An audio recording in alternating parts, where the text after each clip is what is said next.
Okay, let's see. Okay, so here, okay, so a child with sensory or neurological condition. Just get my,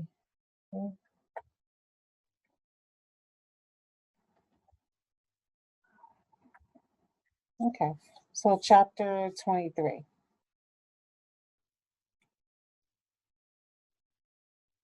Mm, okay,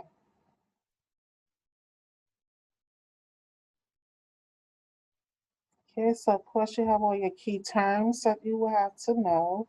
And just so like a brief overview of the looking at the ears of the newborn. So in the newborn, you have the tympanic membrane, which is mostly horizontal and more vascular. It's inconsistent. It has an inconsistent light reflex. And the eustachian tubes, you have to remember, is much shorter and straighter than an adult. So therefore, you have a lot of children who may have, an ear infections. So the eustachian tube, what it functions, again, they help to ventilate the tube, the air out, protection, and also drainage. So therefore, because it's shorter, the infants are more prone to an ear infection. So when you're looking also again at the ears, you have it does, like I said, it has you can the ear infection would be the otitis externa, the outside of the ear, which is an acute infection of the external canal, often referred to as the swimmer's ear. So the symptoms that the infant may present would be pain and tenderness or manipulation of the pinna or either the tragus, which is the pinna is like around this area, and signs you may have is tympanic membrane is normal. You always want to look for the normalcy and everything. You want to rule out to see if the child actually placed any type of foreign object into the ear. And also you want to rule out because sometimes with diabetes mellitus, you may have some type of sort of ear infection, especially if it's related to elevated blood glucose levels, um, and herpes zosters. What can the treatments be? The doctor may prescribe an oral antibiotic, something maybe to like irrigate the ear, or either some type of antiviral. Acute otitis media is another diagnosis that they can have that's related to an ear infection. And this is more inflammation within the middle ear, and structures lined by the mucous membrane. And again, you just want to know the whole development of the ear itself, like the eustachian tubes, what it does. It protects the middle ear, it provides for drainage, and it also equalizes on the ear pressure. The child may feel like a scratchy or itchy in the throat, so therefore, you looking for signs and symptoms of of, you may think it's a throat infection, but again, it's related to that middle ear. So infection of the throat can easily spread to the middle ear and mastoid itself. And it can cause and also you may have the child, another, what you can also hear is part of, based on, as part of the neurological, another diagnosis is hearing impairment.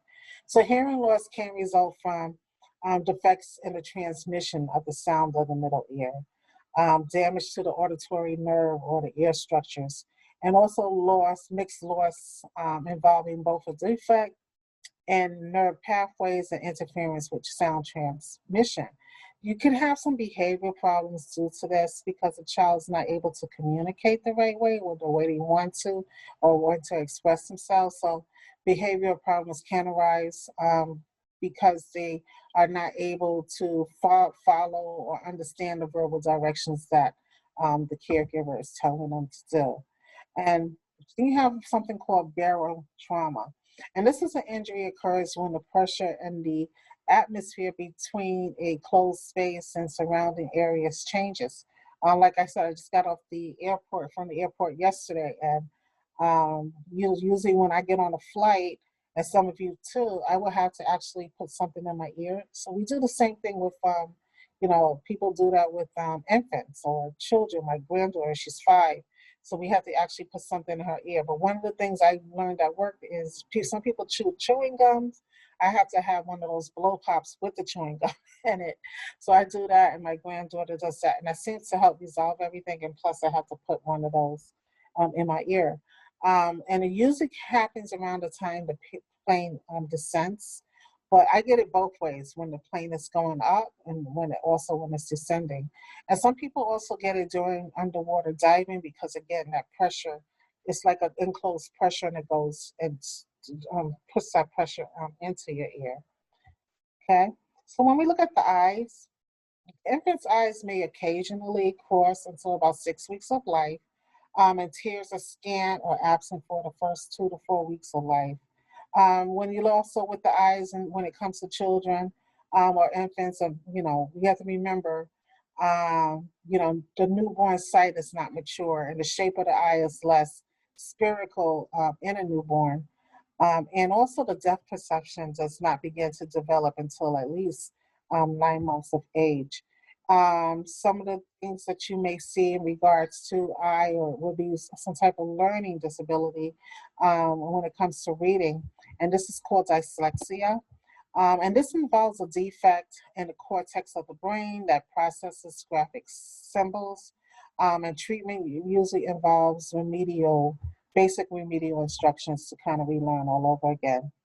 So you have what we call amblyopia, and this is the reduction or loss of vision that usually occurs in children who strongly favor one eye. One of the things that they do is actually put a patch over that one eye, the good eye, in order to strengthen the other eyes for that to be strong.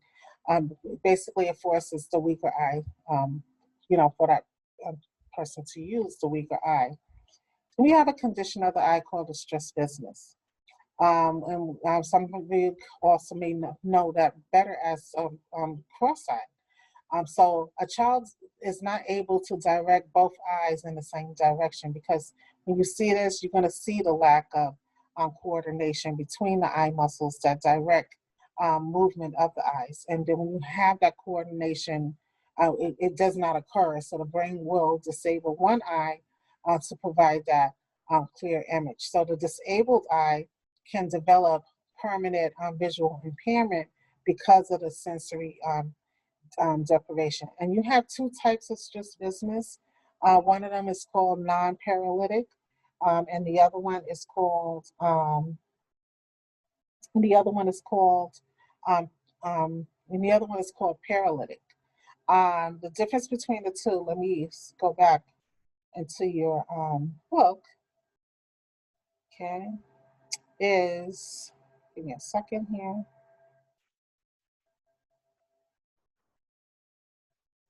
Here we go, paralytic, non-paralytic, okay.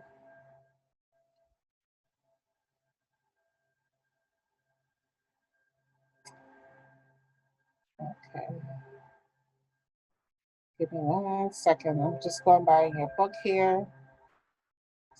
I can tell. Okay, so in non-paralytic stress business, you have that. It's called the refractory error. Is usually corrected, and that's going to be corrected with eyeglasses. So when with paralytic strabismus is seen during early infancy, and the healthcare provider may recommend that a patch cover the unaffected eye until the child is old enough to actually wear the glasses. So the affected eye may improve through use and often becomes normal. So they can do the basic eye exercise, and glasses are effective ways of treating this type of medical condition. Um, so eye straining, and going back to strabismus again, when you're looking at the signs and symptoms of it, you're going to see a lot of the eyes squinting or frowning to focus. They're going to be trying to reach for an object and missing them, covering one eye to see, or tilting the head to actually see. And there might be some noted dizziness and also some headache. And even with the eye straining, you have your different symptoms when, you know, the person's trying to actually strain to do duties. So as a nurse, you have your interventions that you want to observe, and then do some patient teaching on how to prevent, you know, these eye straining, maybe bringing, certain things like closer, you know. So in your book, it says prevention of eye strain. This is what you really want to look at. So just an excerpt from your book.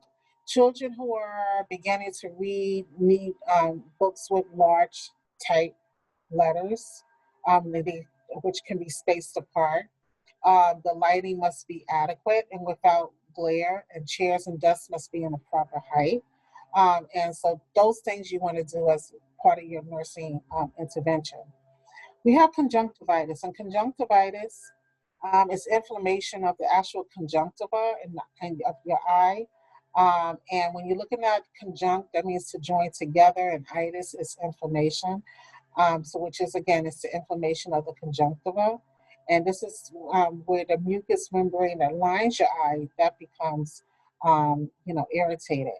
In your book, it does show you a picture in figure 23.5, in relation to acute bacterial conjunctivitis, where you will have the edema, you will have the itching, the crusting of the eyelids, inflamed pink conjunctiva, and tearing, and also purulent drainage. You would actually see there. And the common forms respond to the doctor may say a warm compress, order a topical antibiotic eye drops, or either some type of, eye ointment to help with this conjunctivitis. So again, it's all about great hand washing, not touching, because again, it's the inflammation, and it can, go from, easily spread from one child to another, or one child to an adult. Okay. So again, you want to make sure they're using separate towels, and again, that frequent hand washing. And again, these are your symptoms that can include the itching, the tearing of one or both eyes, the edema of the eyelids or periorbital tissues, and child may appear distracted or just very irritable. So we have a condition called, hyphema. So hyphema is the presence of blood in the anterior chamber of the eye. I don't have a picture to show you, but a lot of times it occurs with some type of ocular injuries. If the child is doing some type of sports, a ball hits them in the face. And this is going to appear as a bright red or a dark red spot in front of the lower portion of the iris. And so your basic treatment would be bed rest. You want to keep the head of the bed elevated 30 to 40 degree, because this is going to help, you don't want to put too much pressure, because you're thinking of if putting too much in there, that you're thinking of intracranial pressure, any kind of pressure. So you want to decrease the intraocular pressure, the intracranial pressure, or ICP, especially if it's associated with any type of head injury. And then again, as prescribed, a topical medication may be prescribed in regards to that. Or the use of ibuprofen or NSAID is going to be contraindicated. Again, because remember the NSAIDs, it can cause some type of bleeding. Um, and usually the condition resolves itself without any type of residual problems. We have retinoblastoma, which is a malignant tumor of the retina of the eye. And there are hereditary and also spontaneous forms, according to your book. And the average ages at diagnosis are age 15 months for bilateral tumors and 27 months for unilateral tumors. And then this is just a review of your pathophysiology for it. Also part of the pathophysiology, gene mapping techniques have shown chromosome 13 to be affected in hereditary forms. And chromosomium 13 is also a known cause to other congenital effects. And how is this manifested? So a yellowish white reflex is seen in the pupil because of the tumor behind the lens. We usually call this the cat's eye reflex or leukorrhea. And it also may be accompanied by loss of vision, strabismus, hyphemia, and advanced tumors, and the patient may present some type of pain. Okay, so let's look at the nervous system. So those are more like sensory nerves that we looked at. So now we want to look at the nervous system. I'm not going to go too much deep, but just kind of get to know, remember your nervous system. This is the way your body communicates. The communication system is going to transmit messages to all parts of your body. Of course, if one of them is discordant or something wrong, particularly if it's a spinal cord injury, you're going to have some disruption or non-disruption or some type of disruption or non-move or something going on within that area. Because the nervous system is your body's communication system. Again, it records experiences. It integrates with certain stimuli. And most neurological disabilities in childhood result from a congenital malformation, a brain injury, or some type of infection. So that particular disruption in the communication, you're gonna have you can have an altered level of consciousness, which is ALOC. And when you have these altered levels of consciousness, you're gonna have these different signs and symptoms that you're going to actually be looking for. So when we're looking at the altered level of consciousness, before we go there, you want to always remember when you're doing your when you're doing your patient's head to toe assessment, when you're looking at that, when you go in there, you're checking the hair, nails, and everything else. The patient comes in, you're assessing your patients. One of the main things that you want to make sure that you know and understand and what to look for is looking at your 12 cranial nerves and their functions. And so you want to remember that because this is something really great that you need to do when you're doing your head to toe assessment, of course. And you have your 12, you have your the olfactory, which is number 1 for your smell, optic, number 2 for your sight. You have your oculomotor nerve, which you're checking the dilation of the pupil, the single vision, the open eye. The number 4 is your trochlear nerve, in which you're looking at the rotation of the eyeball. And then you have your trigeminal nerve, which is number 5, because the sensation of the face, the way the patient's chewing, moving their mouth, and going like this, and so forth. Then you have number 6, um, your abducens nerve, which you're looking at the eye, again, at the eye movement. The number 7, your facial nerve, in which you're looking at the wrinkled forehead, the closing of the eyes, you're looking at the facial muscles. Then you have number 8, you're looking at the hearing, which is the acoustic nerve. Then you have number 9, which you're looking at the way the patient swallows and tastes, which is your glossopharyngeal, that part of your nerve. Then you have number 10, the vagus nerve. You're looking at the voice, the visceral nerve function. And then you have number 11, which is your spinal accessory, in which the patient's head is rotating, shoulder movement.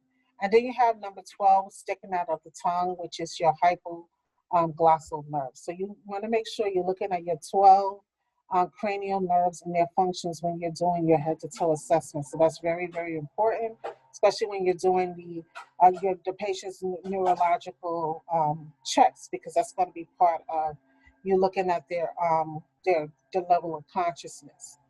Um, and so when you have a decreased level of consciousness, especially in the ill child, may be an indication of any kind of neurological problem. In your book, it talks about the causes of the altered level of consciousness, or the LOC. And so you want to make sure you kind of take a note of that, because this is something you're going to be putting as part of your assessment, especially if you're working in an emergency room, or if you're working in a pediatric unit, child falls or something and the child becomes unconscious. So again, a decreased level of consciousness in an ill child may indicate a neurological problem. So causes of altered level of consciousness, again, you're going to have a fall in the partial pressure of the arterial oxygen, which is the PaOC, which is going to go to 60 mmHg or below. You can have a rise in the partial pressure of the arterial carbon dioxide, which is the PaCO2, which is above 45 mmHg. Then you will see a low blood pressure, which causing cerebral hypoxia. Then you can have the patient can present with a fever, which is 1 degree Fahrenheit rise in a fever, which increase oxygen need by 10%. Also, especially when it comes to certain medications that the patient may be on, if they have seizures, if they're taking, you look at when teenagers come in, sometimes you're looking at their altered level of consciousness because again, alcohol can cause a sedation, put like a lot of on the nervous system. Street drugs that some teenagers can use. So all of these different things you're looking at. You always want to get the patient's background, their history, to make sure that they're not taking maybe a seizure med or something like that. So you're looking at all of that. A seizure can cause an altered level of consciousness. And also ICP, especially if the child was in an accident, fell off a bike, car accident, fell off something climbing, or something just as like you're playing in a playground. You're going to be looking at, and you want to know your signs and symptoms for increased intracranial pressure, which is ICP. Your book gives a wonderful table of how to go about looking at your 12 cranial nerves. And also it talks about the selected dysfunctions in your nursing interventions and what you will have to do. For example, the olfactory, which is number one, the inability to smell. So here's a nursing intervention.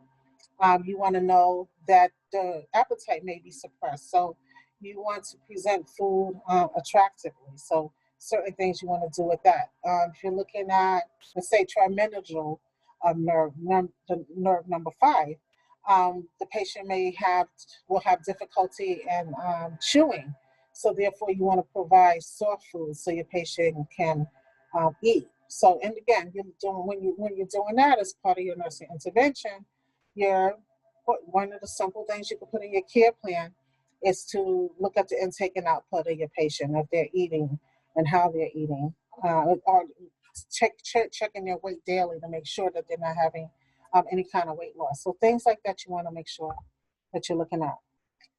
We have a condition called the Reye syndrome, and I think we spoke about that before, especially when we were talking about pain medications and patients who, especially the infant pediatrics who have a fever. You want to make sure you're not giving them any type of aspirin and so forth. But so Reye syndrome is an acute, non-inflammatory, encephalopathy or pathology of the brain, and also hepatopathy, pathology of the liver that follow a viral infection in children. So there may be a relationship between the use of aspirin, which we talked about that before, remember your generic name for aspirin is salicylic acid. And usually you see children during the time, especially around this time with the COVID-19 and also the flu season, they become really sick. Some children, infants children, especially school-age children, you see them start presenting or showing a disease called chickenpox. They can get that. And this is why it's really important when you tell the parents to make sure that they're keeping up with the immunizations and so forth. But what happens is with these viral diseases, they can develop what we call Reye syndrome. And some studies show that a genetic metabolic defect triggers Reye syndrome when the stress of a viral illness produces vomiting and also hypoglycemia. So prevention, again, when it comes to Ray's syndrome, you want to educate the public concerning the dangers of using aspirin or salicylic acid, any kind of medication that contains any type of aspirin, especially during the time of the flu season, or if the child does have varicella or chickenpox. Okay, so sepsis. So sepsis is system. If you think of system, think of sepsis. It's kind of help you with the keyword, like to just kind of put them both together. Sepsis is a systemic response to infection with a bacteria. Also results from a viral or some type of fungal infection. It causes a systemic inflammatory response syndrome, which is called SIRS, due to the endotoxins of the bacteria that causes tissue damage. So when somebody has sepsis, you're thinking of this as running through their blood, is in there. And if this is left untreated, it can cause a septic shock. And when this happens, think of sepsis flowing through your blood, flowing through your system, and in your system, and when everything, the blood flows through, it goes to all your organs and it's flowing through. You can have what we call a MODS, which is an MODS, multi-organ dysfunction syndrome. And if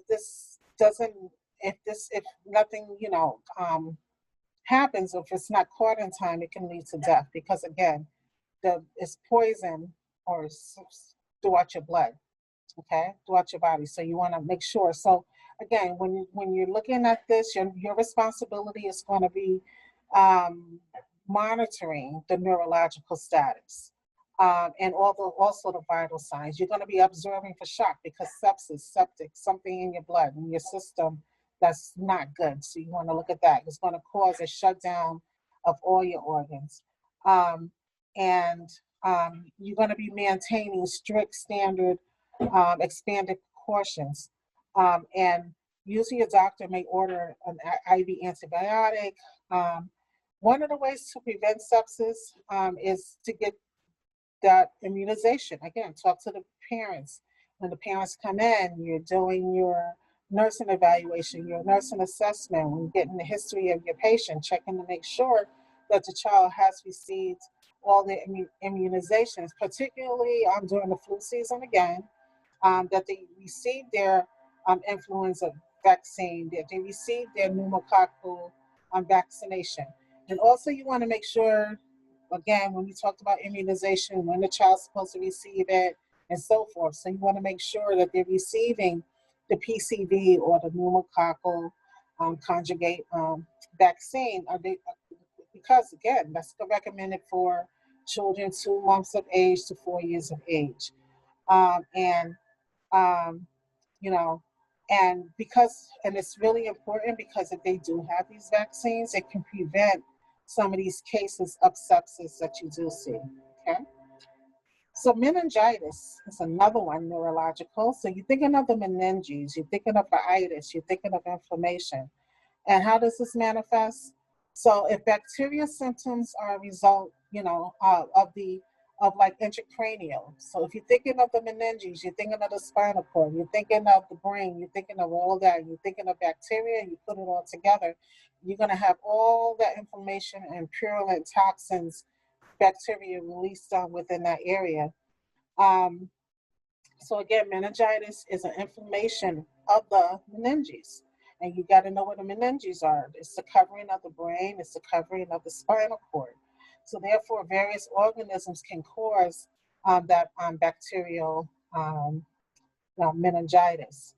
In your book, it shows a picture of, like when a child does have that, and within the meninges in their body. So figure 23.8, it shows the opisthotonus position, where you see an involuntary arching of the back and also extension of the neck are seen in children with brain injuries or meningeal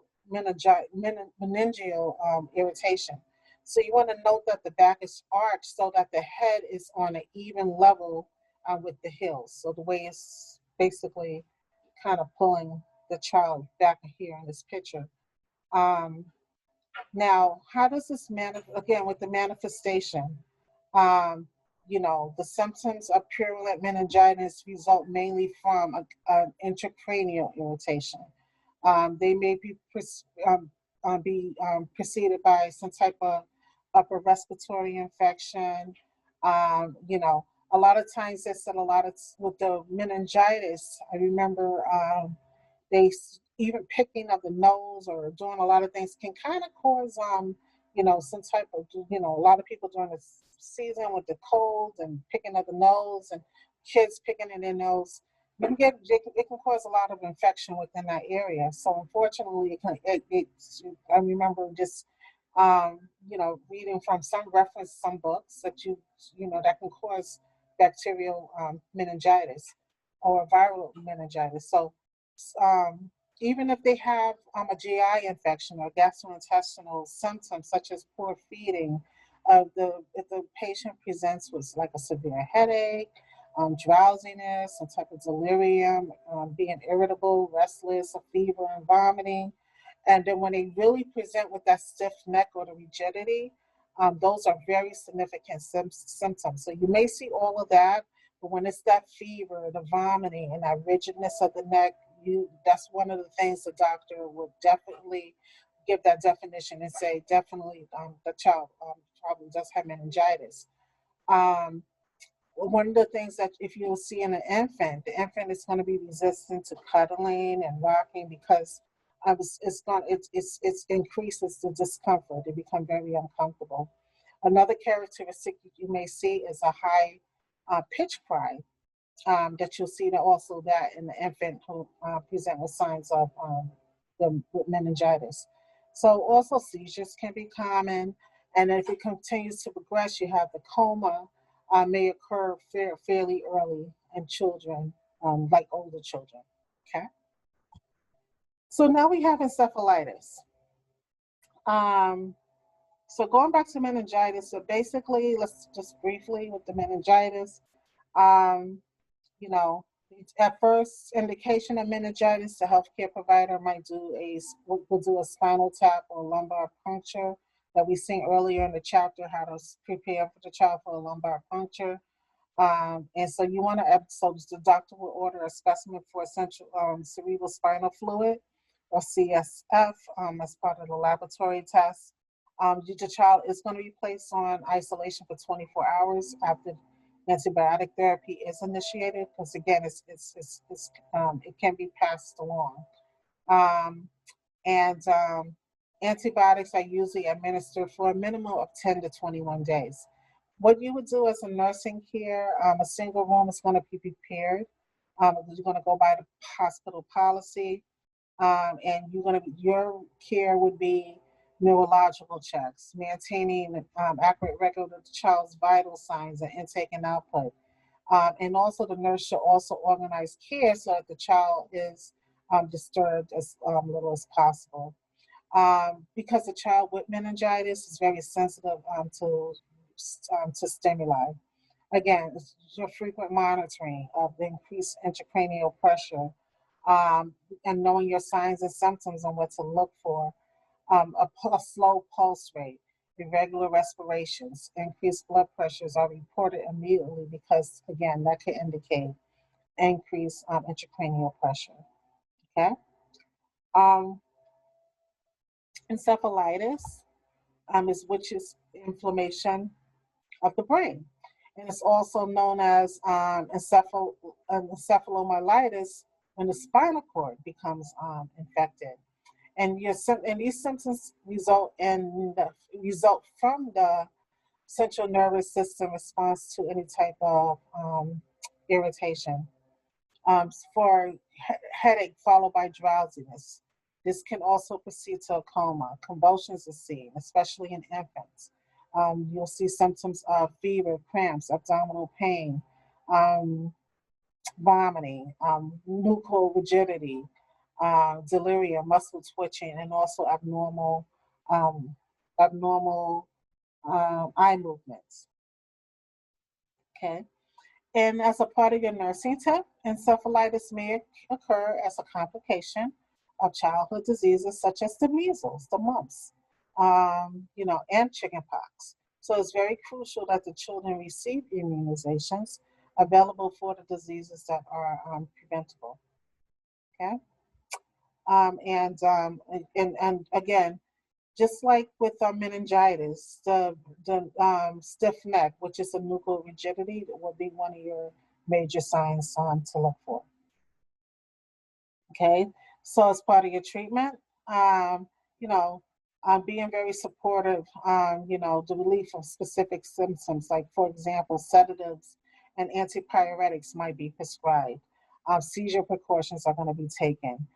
Adequate nutrition and hydration are maintained. The nurse provides a quiet environment, good oral hygiene, skin care, and frequent changes in positions.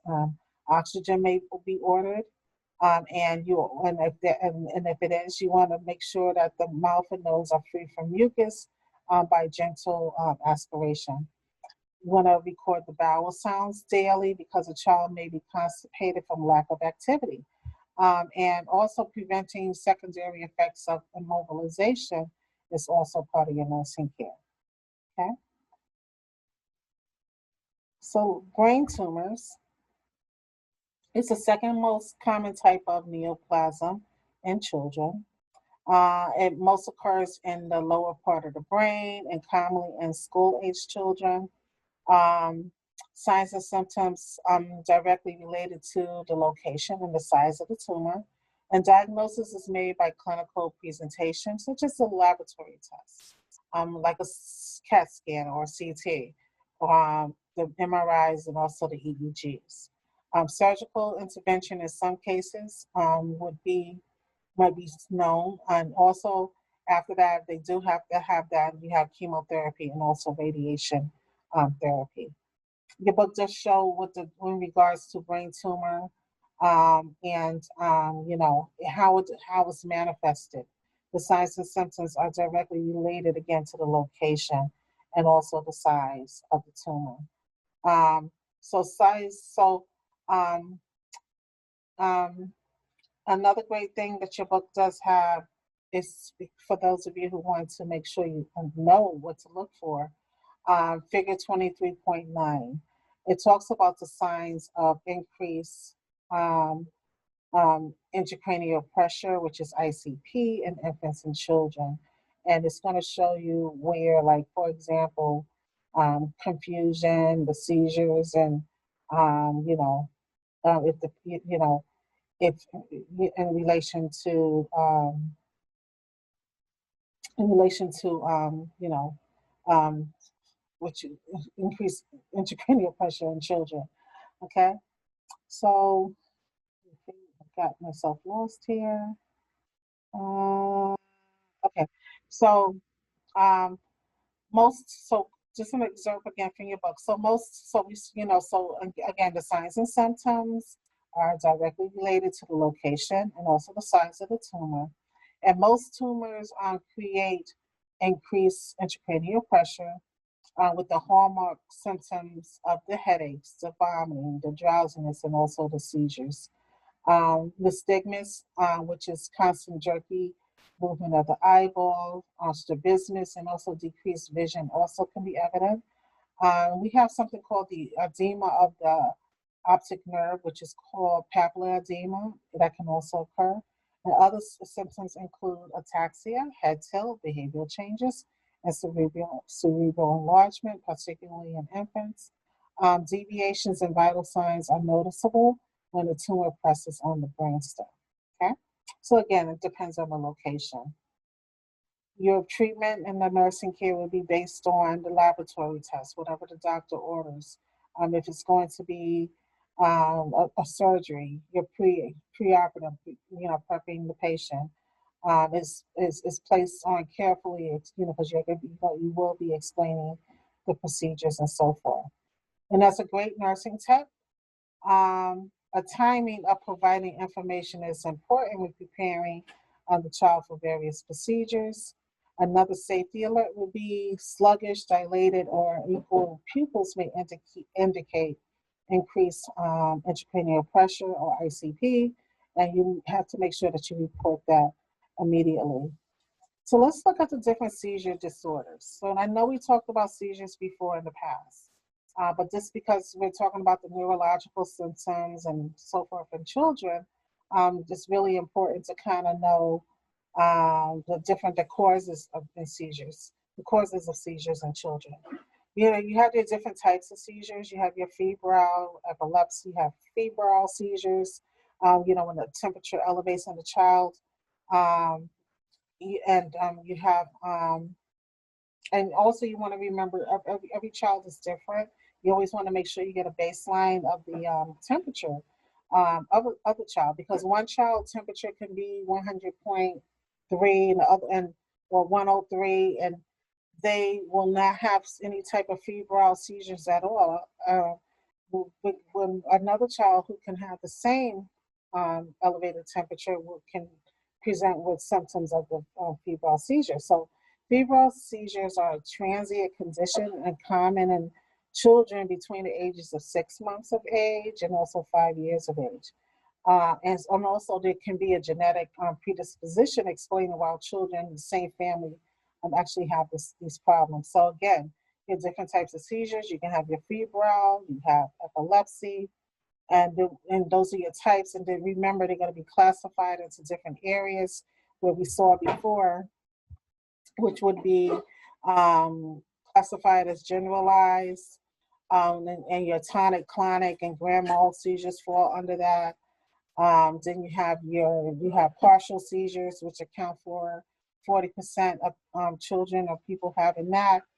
And so here in your book, you have the causes of seizures in children, which is really, you know, you can do an overview of that. In box 23.2, it shows the causes. So under intracranial, for example, so intracranial, it could be a birth injury, it could be an infection, it could be a trauma. Under extracranial, it could be a metabolic disorder, it could be related to hypoglycemia. Then you have toxic, which can be related to any type of anesthetics, drugs, or poison. So you always want to make sure you get your patient's background, especially when it comes to teenagers, if they were like taking any type of drugs, alcohol, and so forth. Okay. Okay. So those are your seizure disorders. How do you seizure diagnosis and treatment? Again, you're looking at the doctor's going to determine the type, the site, or the cause of seizures. You're going to have multiple diagnostic techniques can be used. Again, with the CT scan, the MRI, the EEGs, laboratory tests to rule out any type of poisoning or electrolyte abnormalities. Drug of choice depends on the types of seizure, and also the diet changes may be needed for patients who do not respond well to anti to anticonvulsants. Okay. Now, your book does talk about table 23.2. You have your seizure recognitions and your first aid response and what to do, the different types of seizures, what it looks like, what is often mistaken for, and what to do and what not to do. So this is a great table for you to actually look at. Okay. For example, let's see. The grand mal seizures, or general seizures, which generalized seizure, which falls under, well, tonic clonic seizures fall under AKA, which can also be called grand mal seizures. Or, you know, what it looks like, a sudden cry, or what we call an aura. It could be a fall, you know, followed by muscle jerking. This can often be mistaken for a heart attack or a stroke. And what to do, you want to look for a medical identification. What not to do not put any hard implement or any object into the patient's mouth, okay?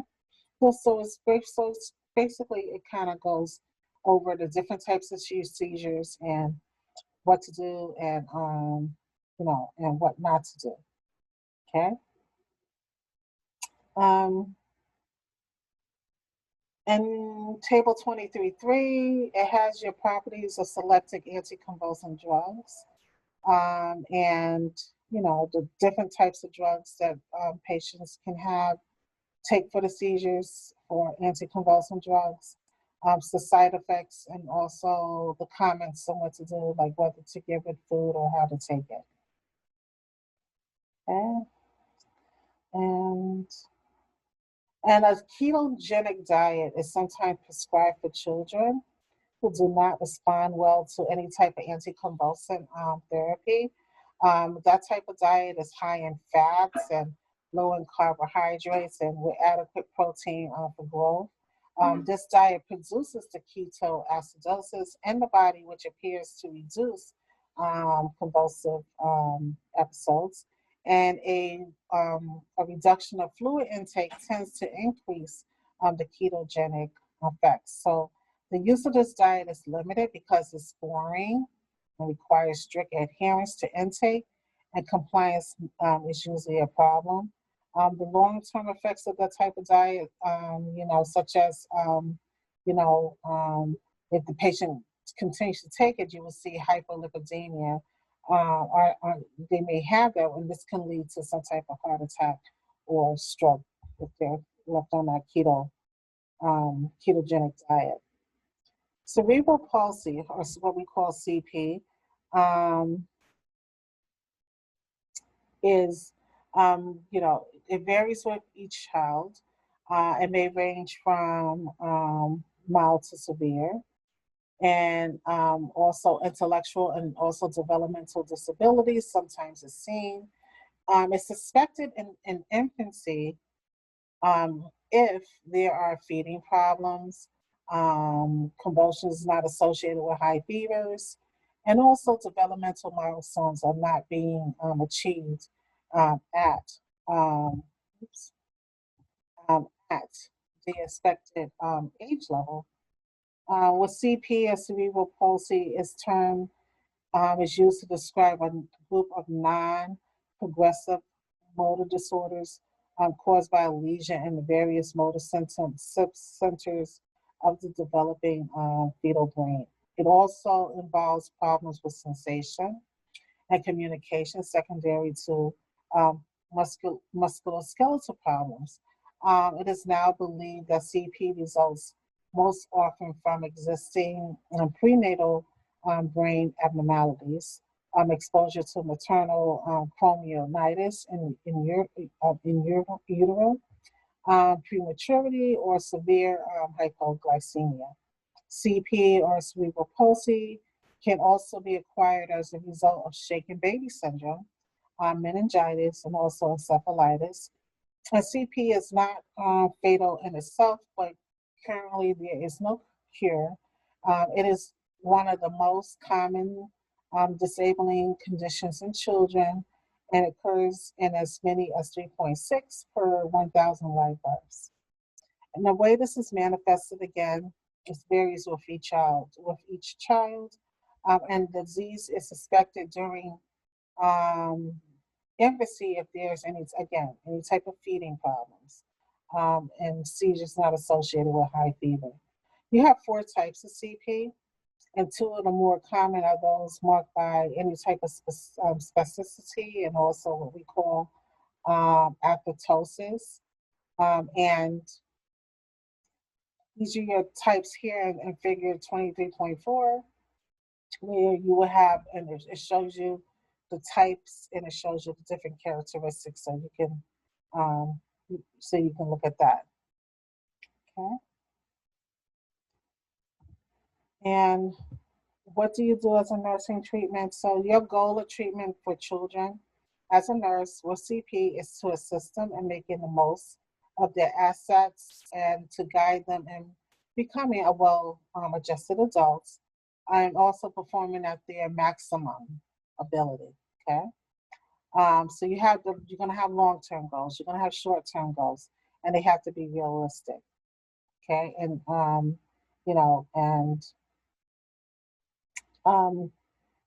and we have general modifications and precautions and pediatric feeding techniques. That's one of the most important things. You want to review that as a skill for children with CP. And the purpose for that would be to facilitate safe feeding and also to prevent aspirations. And so you're going to have your certain steps and your skills when you're doing that. So again, when you're feeding the disabled child, it's all about the manual jaw control is supplied anteriorly. You're mainly right here pressing against to make sure the tongue, the jaw control is provided from the tongue or jaw that you're actually controlling that area. Okay. Box 23.3 goes through the treatment protocol for CP, cerebral palsy, because your treatment protocol, again, establish communication, establish locomotion, use and optimize existing motor functions, provide intellectual stimulation, promote socialization, provide technology to encourage self-care and promote growth and development, provide a multidisciplinary approach to care. Okay. And it's really important also in identifying adaptive behavior deficits, which shows you that in box 23.4, intellectual functioning below an IQ of 75 can be identified by limitations in at least two of the following areas of adaptive behaviors, which are communication, self-care, home living, social skills, community use, self-direction, health and safety, functional academics, also leisure, and work. Okay? Cognitive impairment. Okay. Elements involved in mental functions. Again, you're looking at the level of consciousness, the thought process, and also expressive languages when you're looking at the cognitive impairment. And you do have interventions currently available to prevent intellectual and also developmental disabilities. You have the certain factors what to look at and the certain interventions what to look at to basically it shows to prevent this. For example, congenital rubella. You want to make sure that the patient is, having early immunizations and also antibiotic screening. Okay, and can't think of this. So now let's look at head injuries. So I went through that a lot with the cognitive. So head injuries. Okay, here it is. So head injury is going to be the major cause of death in children. Is older than is the major cause of death in children older than 1 year of age. Concussion is a temporary disturbance of the brain that is usually followed by a period of unconsciousness. And a child's response to a head injury may differ from that of an adult. Okay, so when you're looking at head injuries, one of the things we want to look at is let's look at some of the severe cases that can, in severe cases, the child may be completely unconscious. And you have certain positions called what we call the decelerate posturing or decoordinate posturing.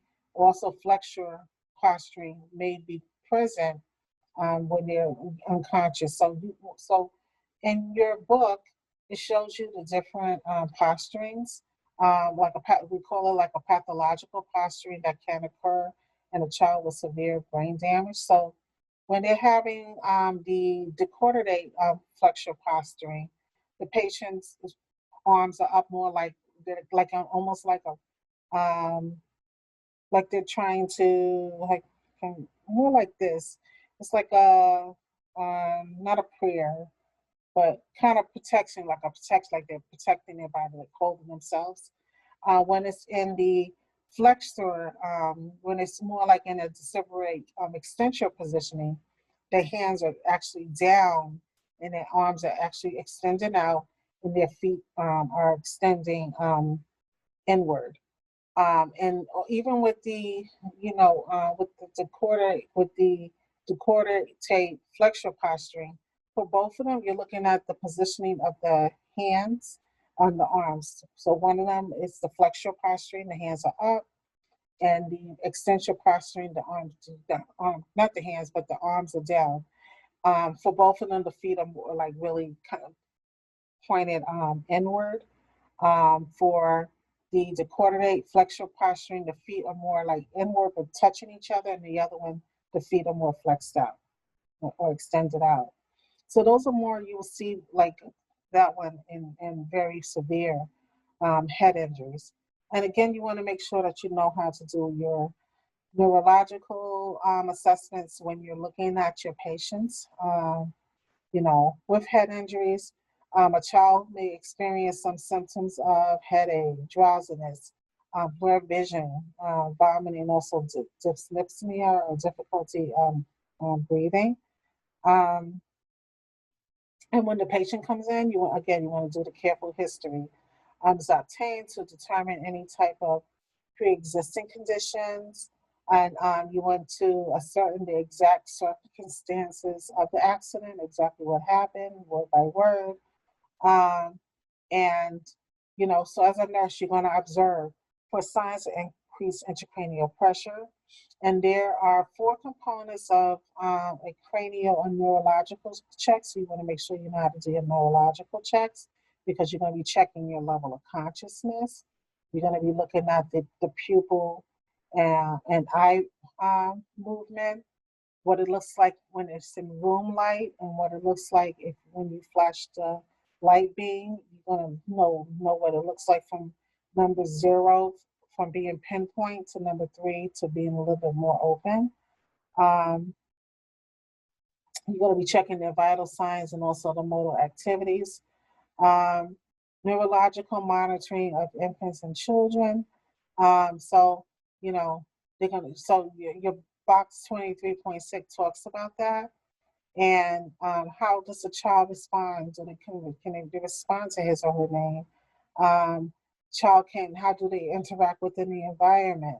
So you're going to be looking at the orientation, the attention span, the language, every type of irritability, their memory loss. So you're going to be looking at all of that in regards to identifying or assessing during a head injury. Okay. So you want to make sure you're doing all your neurological assessments. Okay. Okay, and shaken baby syndrome. Shaken baby syndrome. Infants who are roughly shaken can sustain a retinal or subarachnoid or subdural hemorrhages in the brain, as well as high levels of cervical spinal injuries. And this can result in permanent brain injury or death. Symptoms are going to include a headache manifested as fussiness in the child, drowsiness, blurred vision, vomiting, dyspnea, and so you want to make sure that you're looking at that. So nursing care of the brain injured child. Again, subtle clues to change can be missed unless the nurse performs that aggressive assessment. So you make sure you're actually doing that. The lack of the child's ability to communicate and cooperate poses a challenge in a neurological assessment of infants, but knowledge of normal growth and development aids the nurse in evaluating the status of the patient. So you want to make sure that you're looking at what we call a Glasgow Coma Scale, or GCS modified for infants. They have that in your book, a chart that you look at. But one of the main things, you want to make sure you're looking at how to do your neurological assessment. Again, when you're looking at the increased intracranial function, when you're looking at an infant, sometimes it could be different, especially if they're small. You're looking at their fontanelle to see if there's any bulging there in the area. So again, you want to make sure that you review this in your book about the neurological, doing a neurological assessment. So neurological monitoring of infants and children, how they responded to pain, their level of consciousness, arousal awareness, cranial nerve response. And there's a chart I just said to you to make sure you look at that. The bulging fontanelles, you know, so you making sure you're looking at that. Near drowning, accidental or near drowning is the fourth leading cause of death in children younger than 19 years of age. Near drowning is defined as survival beyond 24 hours after submission. Priorities include immediate treatment of hypoxia, aspiration, and also hypothermia.